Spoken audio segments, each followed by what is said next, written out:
സംഭരിച്ച നെല്ലിന്റെ തുക ഉടൻ നൽകണമെന്നാവശ്യപ്പെട്ട് കർഷകദ്രോഹ നയങ്ങൾക്കെതിരെ കൃഷിഭവനങ്ങൾക്ക് മുന്നിൽ കർഷകരുടെ പ്രതിഷേധം. കർഷക കോൺഗ്രസിന്റെ നേതൃത്വത്തിലായിരുന്നു സമരം സംഘടിപ്പിച്ചത്. പട്ടാമ്പി കൃഷിഭവനു മുന്നിൽ നടന്ന ധർണ മുതിർന്ന കോൺഗ്രസ് നേതാവ് ഇ.ടി. ഉമർ ഉദ്ഘാടനം ചെയ്തു. കർഷക കോൺഗ്രസ് മണ്ഡലം പ്രസിഡന്റ് മോഹൻ അധ്യക്ഷനായി. കെ ബഷീർ, ഉമ്മർ തുടങ്ങിയവർ സംസാരിച്ചു.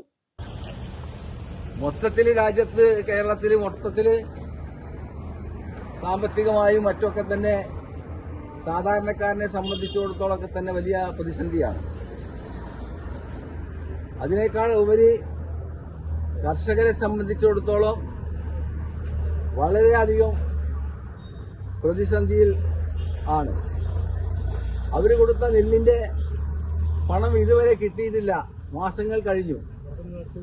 ഇനി പുതിയ കൃഷി ഇറക്കേണ്ട സമയമായിക്കൊണ്ടിരിക്കുകയാണ്.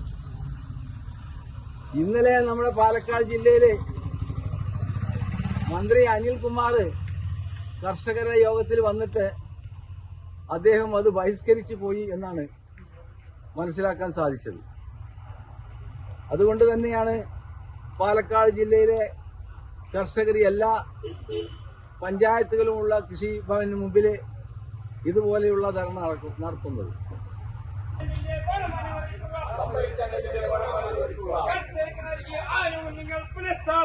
കർഷകർക്ക് നൽകിയ ആനുകൂല്യങ്ങൾ പുനഃസ്ഥാപിക്കുക. കർഷകർക്ക് നൽകിയിരുന്ന ആനുകൂല്യങ്ങൾ പുനഃസ്ഥാപിക്കുക. കർഷക കോൺഗ്രസ് സിന്ദാബാദ്. കർഷക കോൺഗ്രസ് സിന്ദാബാദ്. പെണ്ണ് കുതിക്കും പെണ്ണിനെ കുതിപ്പിക്കുന്ന കനക ഘടകാഭരണങ്ങളുടെ കമനീയ ശേഖരവുമായി പട്ടാമ്പി പട്ടണത്തിന്റെ കനക കൊട്ടാരം Manukkas gold and diamonds, Manukkas tower, railway over ബ്രിഡ്ജിന് സമീപം മെയിൻ റോഡ്, പട്ടാമ്പി.